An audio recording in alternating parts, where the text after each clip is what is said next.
Here's an update video on the replacement ignition switch for this 2002 Honda CRV. Alright, it's already back in, and it does start, and key moves. There we go. Everything's good. Now, what I tried to do, the hardest part to this thing was, of course, the covers aren't back on it and all that. I just want to show this part. You can see back in there. Anyway, the hardest part to this was not getting it off like I thought was going to be the hard part. The hardest part was finding a replacement part for this. The reason is because they don't make the part anymore. I called a number of auto parts stores, and I called Honda. Honda looked on the Honda database, and they said the part is no longer available. So, what we ended up doing was going to a locksmith and have them just replace the core. See, I don't know if you can, is it going to focus or not? Okay. That is my replacement bolt for it. Okay. So I got a replacement bolt for that side, and of course the other side is the down in here. Okay. And then, and of course, you have to put all your cables wrap up around it.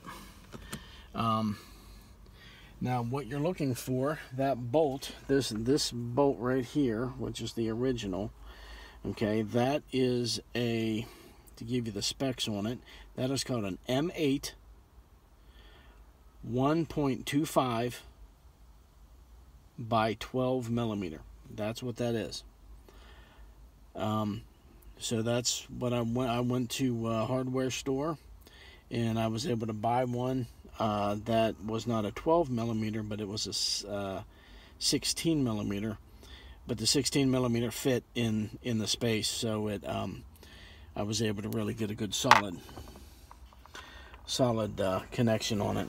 And as you can see, I mean, it's solid. That thing doesn't move at all, so it's good. And that was the hardest part. Could not believe they didn't make it. So I called around to a number of places. The part I could get, which wasn't the one I needed, they wanted $300 to $400 for it. To have a mobile unit come out and recore it, mobile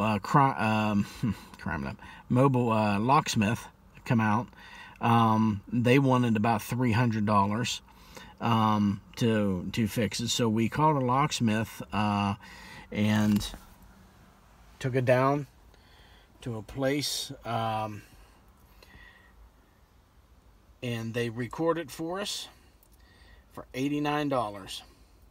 So for $89, I have a new core in there.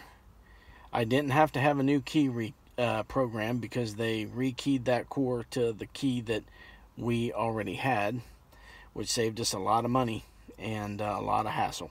So that's kind of the update there.